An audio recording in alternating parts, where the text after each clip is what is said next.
नमस्कार, डेली 24 भारत देख रहे हैं आप। मैं हूं आपके साथ साहिल धुलिया। बुलेटिन की शुरुआत करेंगे बड़ी खबर के साथ।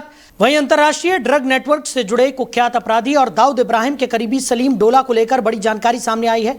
डी कंपनी का यह प्रमुख ड्रग ऑपरेटर भारत समेत कई देशों में फैले अपने नेटवर्क के जरिए लंबे समय से जांच एजेंसियों को चकमा देता रहा। तो सूत्रों के अनुसार भारतीय एजेंसियां और इंटरपोल पिछले कई वर्षों से उसकी तलाश में जुटी थी, लेकिन वो लगातार अपनी लोकेशन बदलकर बचता रहा। आखिरकार तुर्की के इस्तांबुल में उसकी एक छोटी सी गलती उसके लिए भारी पड़ गई। बताया जा रहा है कि उसने अपने हाइडआउट पर एक कुरियर मंगवाया, जिससे जांच एजेंसियों को उसका सुराग मिल गया। इसी जानकारी के आधार पर इंटरपोल और भारतीय एजेंसियों ने संयुक्त रूप से कार्रवाई की और इस्तांबुल पुलिस की मदद से उसके ठिकाने पर छापा मारा। तलाशी के दौरान उसके पास से 3 पासपोर्ट बरामद हुए, जिनमें एक बुल्गारिया और 2 भारतीय पासपोर्ट शामिल हैं। जांच एजेंसियों के मुताबिक सलीम डोला तुर्की को ड्रग तस्करी के ट्रांजिट हब के रूप में इस्तेमाल कर रहा था और MDMA सहित कई सिंथेटिक ड्रग्स के अंतर्राष्ट्रीय नेटवर्क को नियंत्रित करता था। फिलहाल उससे पूछताछ जारी है और उसके पूरे नेटवर्क को ध्वस्त करने की कार्रवाई तेज कर दी गई है। वहीं गाजियाबाद के इंदिरापुरा में स्थित पारस मैजेस्टिक मार्केट में एक होटल पर घरेलू गैस सिलेंडरों के दुरुपयोग और कालाबाजारी के गंभीर आरोप लगे हैं। अपना होटल नाम के इस प्रतिष्ठान में बड़ी संख्या में घरेलू LPG सिलेंडरों के उपयोग का वीडियो सामने आने के बाद मामला तूल पकड़ चुका है। वीडियो में स्पष्ट रूप से देखा जा सकता है कि होटल परिसर के अंदर बड़ी संख्या में डोमेस्टिक सिलेंडर रखे हुए हैं। नियमों के अनुसार व्यावसायिक प्रतिष्ठानों में केवल कमर्शियल गैस सिलेंडरों का ही उपयोग किया जाना चाहिए, लेकिन यहां घरेलू सिलेंडरों का इस्तेमाल कई सवाल खड़े कर रहा है। स्थानीय लोगों का आरोप है कि इस तरह की गतिविधियां गैस एजेंसियों और कथित दलालों की मिलीभगत के बिना संभव नहीं है। लोगों ने इस पूरे मामले की उच्च स्तरीय जांच की मांग की है। सबसे बड़ा सवाल ये उठ रहा है कि आखिर इतनी बड़ी संख्या में घरेलू सिलेंडर होटल तक कैसे पहुंचे और इसकी जिम्मेदारी किसकी है। ये मामला न केवल नियमों के उल्लंघन का है, बल्कि सुरक्षा के लिहाज से भी बेहद गंभीर माना जा रहा है, क्योंकि घरेलू सिलेंडरों का व्यावसायिक उपयोग बड़ा खतरा पैदा कर सकता है। फिलहाल प्रशासन की कार्रवाई पर सभी की नजरें टिकी हुई हैं। तो इसी खबर पर ज्यादा चर्चा के लिए अमित तिवारी जी, DSO हैं गाजियाबाद के, वो हमारे साथ जुड़ गए हैं। अमित जी, बहुत स्वागत है आपका। जी नमस्कार। नमस्कार अमित जी, एक घरेलू सिलेंडरों की कालाबाजारी का ये मामला निकलकर सामने आया है और बताया जा रहा है कि एक होटल में धड़ल्ले से जो घरेलू LPG सिलेंडर होते हैं उनका इस्तेमाल यहाँ पर किया जा रहा था। जी। तो ये मैं आपके चैनल के माध्यम से अवगत कराना चाहूंगा। जिलाधिकारी महोदय द्वारा जो है नगर क्षेत्र और तहसीलों के स्तर पर भी टीमें गठित की गई हैं और लगातार इंस्पेक्शन किया जा रहा है। और हम लोगों ने अब तक जो है कुल 5 FIR कराई गई है और करीब जो है 70 से 72 सिलेंडर के आसपास हम लोगों ने जब्तीकरण किया गया है। हम लोग इंस्पेक्शन और निरीक्षण की कार्रवाई कर रही है और कहीं भी घटना संज्ञानित हो रही है तो उसको हम लोग जो है तत्काल जब्तीकरण और FIR की कार्रवाई करा रहे हैं। कहीं भी भारी मात्रा में हम लोग आगे भी जो है ऐसे ही जो है भ्रमण करते रहेंगे, इंस्पेक्शन करते रहेंगे। कहीं आगे इस तरह से कोई डोमेस्टिक सिलेंडर का मिसयूज करता है तो उसके खिलाफ कड़ी कार्रवाई की जाएगी। और एक बात और मैं आपके चैनल के माध्यम से बताना चाहता हूं, जो भी ये प्रतिष्ठान है और डोमेस्टिक सिलेंडर का मिसयूज कर रहे हैं तो वो सावधान हो जाएं। यदि उनके इंस्पेक्शन के दौरान उनके डोमेस्टिक सिलेंडर का मिसयूज होते हुए पाया जाएगा तो उनके खिलाफ नियमानुसार कड़ी कार्रवाई कराई जाएगी। जी अमित जी, बिल्कुल, लगातार हम देख भी रहे हैं कि कई प्रतिष्ठानों के खिलाफ कार्रवाई भी हुई है जो इस तरीके की गतिविधियों में संलिप्त पाए गए हैं, लेकिन उसके बावजूद भी ये कालाबाजारी का जो पूरा रैकेट है वो थमने का नाम नहीं ले रहा है और इसमें कई गैस एजेंसियों का नाम भी निकलकर सामने आया है। नहीं, आप अवगत कराएं और तथ्यों के साथ यदि आपको कहीं जानकारी हो तो तथ्यों के साथ अवगत कराएं तो नियमानुसार निश्चित रूप से कार्रवाई की जाएगी। और कहीं भी मैं आपके चैनल के माध्यम से सबको चेतावनी भी देता हूं और ये करता हूं, कोई भी डोमेस्टिक सिलेंडर का मिसयूज करता है तो उसके खिलाफ हम लोग कड़ी कार्रवाई करेंगे। चलिए अमित जी, हमारे साथ जुड़ने के लिए, इस तमाम चर्चा के लिए आपका बहुत शुक्रिया। तो प्रशासनिक कार्रवाई पर सभी की नजरें टिकी हुई थी, लेकिन अधिकारियों का साफ तौर पर कहना है कि इस तरीके की गतिविधियों का जैसे ही पता चल रहा है उनके खिलाफ सख्त से सख्त कार्रवाई यहां पर की जा रही है। इंदिरापुरम होटल पर कालाबाजारी का ये मामला निकलकर सामने आया। आरोप लगा है कि डोमेस्टिक सिलेंडर्स का उपयोग इस प्रतिष्ठान में किया जा रहा था, जबकि नियमों के अनुसार ये करना पूरी तरह से प्रतिबंधित है। अब अधिकारियों का साफ तौर पर यह कहना है कि इस तरह के मामलों के संज्ञान में आते ही उनके खिलाफ कड़ी से कड़ी कार्रवाई की जा रही है और प्रशासन ने लगातार चेतावनी यहां पर प्रतिष्ठानों के जो मालिक हैं उनको यहां पर दे दी है कि इस तरीके के डोमेस्टिक सिलेंडर का अगर दुरुपयोग करते हुए कोई भी पाया जाता है तो उसके खिलाफ नियम अनुसार सख्त से सख्त कार्रवाई की जाएगी। वहीं आज दोपहर करीब 12 बजे देश भर में कई लोगों के मोबाइल फोन पर अचानक तेज बीप की आवाज सुनाई दी और उसके कुछ ही सेकंड बाद आपदा से जुड़ा अलर्ट मैसेज भी बजने लगा। अगर आपके फोन पर भी ऐसा अलर्ट आया है तो घबराने की बिल्कुल जरूरत नहीं है। यह alert national disaster management authority यानी कि NDMA की तरफ से चलाए जा रहे राष्ट्रव्यापी इमरजेंसी अलर्ट सिस्टम के ट्रायल का हिस्सा है। इस टेस्टिंग के दौरान मोबाइल फोन पर सायरन जैसी आवाज, वाइब्रेशन और ऑटोमेटिक वॉइस मैसेज भेजे जा रहे हैं ताकि ये जांचा जा सके कि किसी भी आपात स्थिति में लोगों तक सूचना कितनी तेजी से पहुंचती है। अधिकारियों ने साफ कहा कि ये कोई वास्तविक आपदा नहीं है बल्कि केवल एक ड्रिल है। इसलिए अगर आपके मोबाइल पर दोपहर 12 बजे के आसपास ये अलर्ट आया है तो घबराएं नहीं, ये सिर्फ एक टेस्ट है। वहीं कर्नाटक के तुमकुरू जिले से चिंताजनक खबर सामने आई है, जहां बड़ी संख्या में मोरों की मौत के बाद प्रशासन अलर्ट मोड में आ गया है। जांच में पुष्टि हुई है कि इन मोरों की मौत H5N1 एवियन इन्फ्लुएंजा यानी बर्ड फ्लू वायरस से हुई है। बताया जा रहा है कि 16 अप्रैल से लगातार मोरों के मरने की घटनाएं सामने आ रही थी।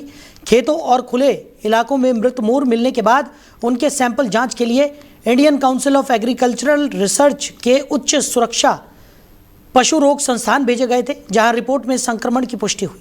एक हफ्ते के अंदर 40 से ज़्यादा यानी करीब 44 मोरों की मौत हो चुकी है, जिससे इलाके में हड़कंप मच गया है। सबसे ज़्यादा प्रभावित इलाके केसरा मधु, हीरे हाली और गुल्लूर ग्राम पंचायत क्षेत्र बताए जा रहे हैं। स्थिति की गंभीरता को देखते हुए प्रशासन ने 10 किलोमीटर के दायरे को कंटेनमेंट जोन घोषित कर दिया है ताकि संक्रमण को फैलने से रोका जा सके। वन विभाग, पशुपालन विभाग और स्वास्थ्य विभाग की टीमें लगातार निगरानी कर रही हैं। साथ ही पोल्ट्री फार्म संचालकों को विशेष सावधानी बरतने के निर्देश दिए गए हैं और अस्पतालों को भी अलर्ट मोड पर रखा गया है। लोगों को सलाह दी गई है कि केवल अच्छी तरह पका हुआ मांस ही खाएं और किसी भी मृत पक्षी के संपर्क में आने से बचें। राहत की बात यह है कि 23 अप्रैल के बाद से किसी नए मोर की मौत की खबर सामने नहीं आई है। वहीं कोलकाता में राष्ट्र बिहारी विधानसभा क्षेत्र से टीएमसी उम्मीदवार देबाशीष कुमार ने उत्तर कोलकाता में हुई घटनाओं को लेकर चुनाव प्रक्रिया पर सवाल उठा दिए हैं। उन्होंने कहा कि जो उत्तर कोलकाता में हुआ वो नहीं होना चाहिए था और इस पूरे मामले में पारदर्शिता जरूरी है। देबाशीष कुमार ने आरोप लगाया कि अगर चुनाव आयोग ने इस संबंध में किसी भी राजनीतिक दल को जानकारी दी है तो उससे जुड़े दस्तावेज सार्वजनिक किए जाने चाहिए ताकि सच्चाई सामने आ सके। उन्होंने कहा कि सभी तथ्यों के उजागर होने पर स्थिति स्पष्ट हो जाएगी। उन्होंने ये भी टिप्पणी की कि ये मामला कुछ दिनों का ही खेल है और 2 दिन बाद ये साफ हो जाएगा कि कौन जीतेगा और कौन हारेगा। उनके इस बयान के बाद राजनीतिक हलकों में चर्चाएं तेज हो गई हैं और विपक्षी दलों ने इस पर प्रतिक्रिया भी देना शुरू कर दिया है। स्थानीय स्तर पर यह मामला चुनावी माहौल को और अधिक गर्म कर रहा है। चुनाव आयोग की भूमिका और निष्पक्षता को लेकर भी सवाल उठाए जा रहे हैं। वहीं टीएमसी की ओर से कहा जा रहा है कि वो लोकतांत्रिक प्रक्रिया में विश्वास रखते हैं, लेकिन पारदर्शिता जरूरी है। फिलहाल इस बयान ने कोलकाता की राजनीतिक सरगर्मी को और बढ़ा दिया है। हो सकते हैं वो लोग कैसे अंदर किए हैं। जो नॉर्थ कलकत्ता में जो उसी दिन जो इंडोर स्टेडियम में हुआ था वो तो होने नहीं चाहिए। बिना पूछ के बिना सील है वहाँ आदमी कहाँ से चला गया। तो लोग तो हम लोग तो ये सोच सकते हैं जी उसमें कुछ वो लोग कर सकते हैं तो दिखा दीजिए, बोलिए। वो जो बता दिया था उसको तो निश्चित डॉक्यूमेंट्स उन लोग के पास है तो देना बोलिए ना, तब तो खत्म हो जाएगा। हम लोग बोल रहे हैं जो हम लोग को जानकारी नहीं था और वो लोग बोल रहे हैं वो हम लोग को बोल दिया था, तो पेपर दिखाना देने से कौन सच कौन झूठ प्रमाण हो जाएगा। इतना हड़बड़ी क्या है, तो 2 दिन के बाद वो ठीक हो जाएगा, कौन जीतेगा कौन हारेगा। हो सकते। वहीं कानपुर के जूही थाना क्षेत्र अंतर्गत राखी मंडी में स्थित एक फैक्ट्री में भीषण आग लगने से हड़कंप मच गया। फैक्ट्री के अंदर रखे ज्वलनशील केमिकल के ड्रमों में आग लगने के कारण स्थिति लगातार गंभीर बनी हुई है और आग पर काबू पाने के लिए फायर विभाग की टीमें लगातार प्रयास कर रही हैं। मौके पर दमकल विभाग की करीब 40 गाड़ियां पहुंच चुकी हैं, लेकिन आग की तीव्रता और केमिकल के कारण आग बुझाने में भारी कठिनाइयां सामने आ रही हैं। फायर अधिकारी और कर्मचारी लगातार मोर्चा संभाले हुए हैं और आग को फैलने से रोकने का प्रयास कर रहे हैं। स्थिति को नियंत्रित करने के लिए जेसीबी मशीनों की मदद से फैक्ट्री की दीवार को तोड़ने का भी प्रयास किया जा रहा है ताकि अंदर तक पहुंच बनाकर आग पर प्रभावी तरीके से काबू पाया जा सके। आसपास के क्षेत्र को खाली करा लिया गया है और सुरक्षा के दृष्टिकोण से पुलिस बल भी तैनात किया गया है। फिलहाल आग पर पूरी तरह काबू नहीं पाया जा सका है, लेकिन राहत एवं बचाव कार्य लगातार जारी हैं। प्रशासन स्थिति पर नजर बनाए हुए है और किसी बड़े नुकसान को रोकने की कोशिश की जा रही है। क्या नाम है आपका? गिरवरलाल शुक्ला। शुक्ला जी, ये कब से आग लगी है और ये आग लगी है 4 बजे समथिंग। कितनी गाड़ियां अभी तक ये आ चुकी होंगी? कम से कम 40। ये जो दीवारें तोड़ी गई, ये कैसे टूटी जीवीसी से तोड़ी गई। और ये आग क्यों अभी तक काबू नहीं पाया जा सका? अब ये तो वही बता सकते हैं फायर ब्रिगेड वाले।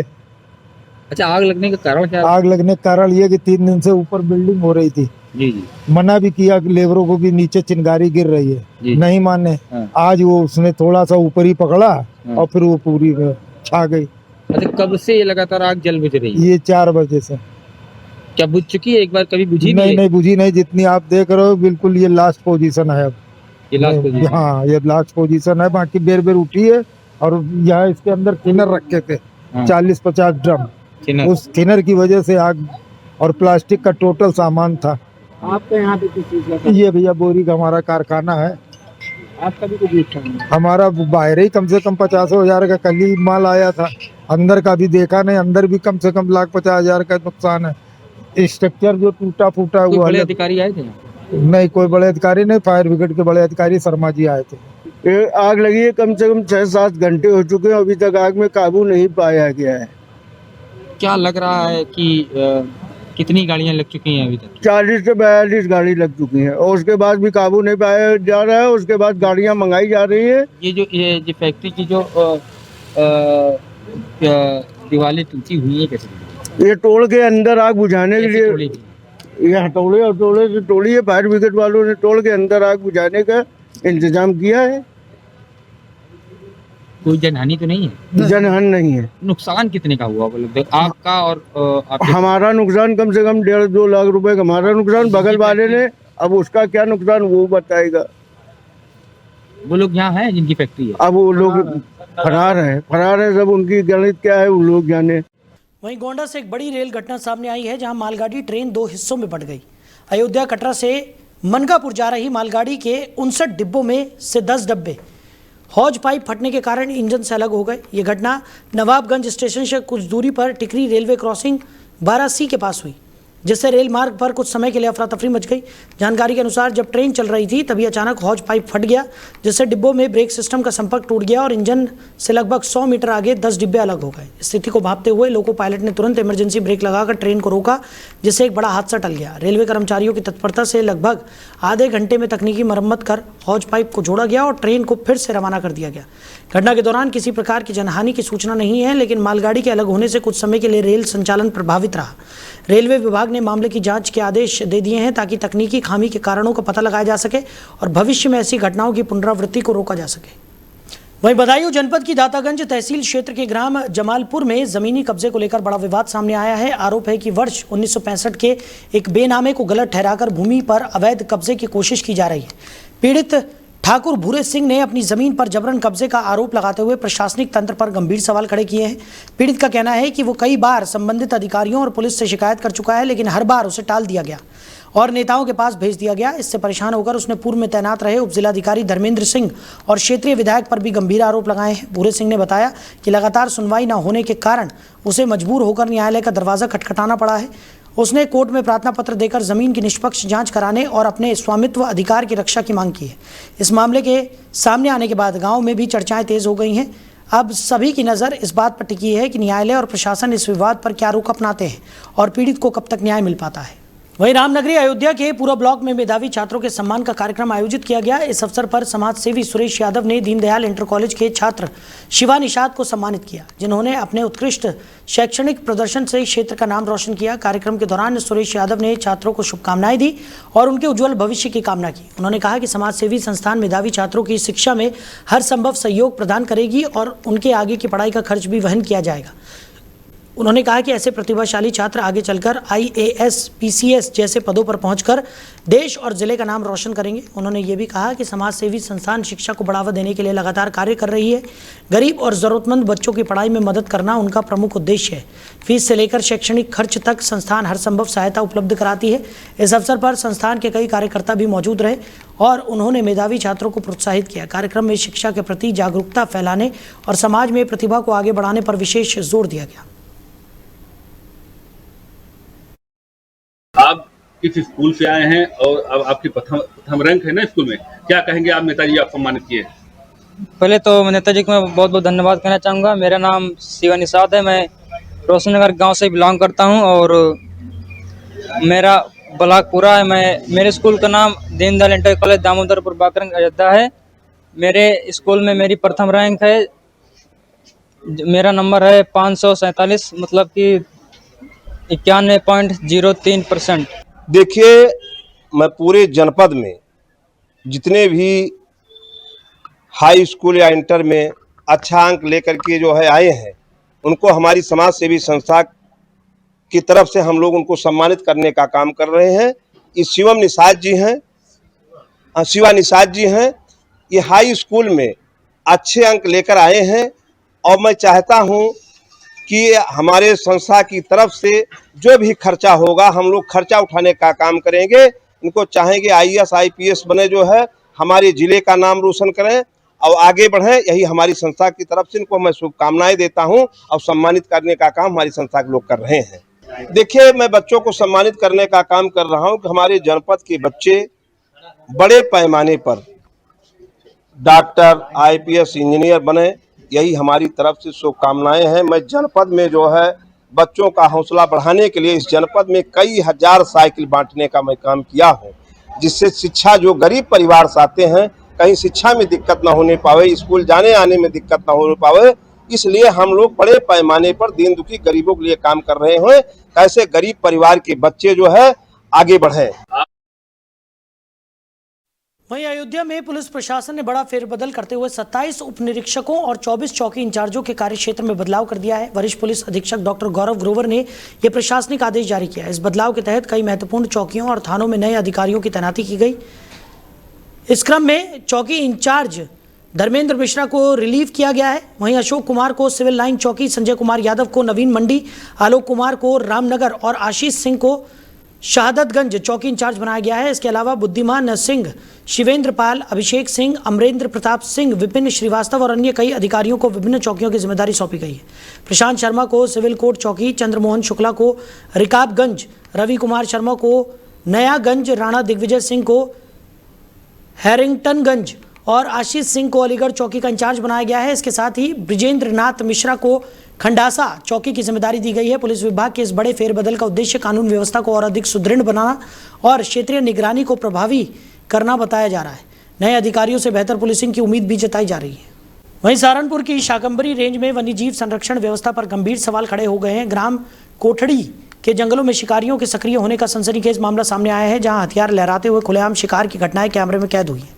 वायरल वीडियो में दबंग शिकारी न सिर्फ जंगल में घूमते दिखाई दे रहे हैं, बल्कि सवाल पूछे जाने पर हंसते हुए कानून का मजाक उड़ाते नजर आ रहे हैं। स्थानीय लोगों के अनुसार ये क्षेत्र लंबे समय से शिकारियों का अड्डा बना हुआ है और दिन दहाड़े जानवरों की तलाश कर उन्हें निशाना बनाया जा रहा है। इससे जंगल में रहने वाले बेजुबान जानवरों के अस्तित्व पर गंभीर संकट उत्पन्न हो गया है। ग्रामीणों ने बताया कि पानी और भोजन की तलाश में भटकते वन्य जीव अक्सर शिकारियों का शिकार बन जाते हैं। इससे पहले भी कई बार जानवरों के अवशेष मिलने की घटनाएं सामने आई हैं, लेकिन कार्रवाई केवल फाइलों तक ही सीमित रही है।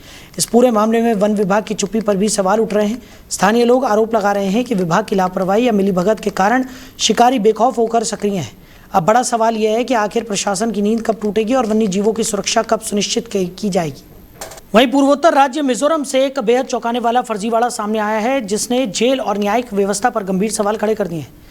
लुंगलेई जिले की जिला जेल में बीते कुछ महीनों के दौरान 16 सजा याफ्ता कैदी जाली दस्तावेजों के आधार पर रिहा हो गए और हैरानी की बात यह है कि लंबे समय तक किसी को इसकी भनक तक नहीं लगी। मामले का खुलासा तब हुआ जब अदालत के रिकॉर्ड में इन कैदियों की रिहाई से जुड़े दस्तावेज ही नहीं मिले। इसके बाद पुलिस हरकत में आई और तुरंत कार्रवाई करते हुए 16 में से 12 फरार कैदियों को दोबारा गिरफ्तार कर लिया गया। पुलिस के मुताबिक एक कैदी फरारी के दौरान मारा गया, जबकि 3 अन्य अभी भी फरार हैं और उनकी तलाश जारी है। इस पूरे मामले की जांच के लिए विशेष जांच दल यानी कि SIT का गठन किया गया है, जिसकी अगुवाई आर थंगकीमा कर रहे हैं। पुलिस अधीक्षक जे लाल मुआन कीमा के अनुसार कैदियों ने कथित तौर पर फर्जी कोर्ट ऑर्डर और नकली मोहरों का इस्तेमाल कर रिहाई हासिल की। प्रारंभिक जांच में 22 वर्षीय कैदी जेरेमी लाल नथान गजुरा को पूरे फर्जीवाड़े का मास्टरमाइंड बताया जा रहा है, जो पहले से ही कई मामलों में आरोपी है। जेल प्रशासन का कहना है कि दस्तावेज इतने असली जैसे लग रहे थे कि शुरुआती जांच में पकड़ ही नहीं पाए। अब ये मामला सामने आने के बाद सुरक्षा और सत्यापन प्रक्रिया को लेकर कई बड़े सवाल खड़े हो रहे हैं। तो फिलहाल इस बुलेटिन में मेरे साथ इतना ही। आप बने रहिए और देखते रहिए डेली 24 भारत। नमस्कार।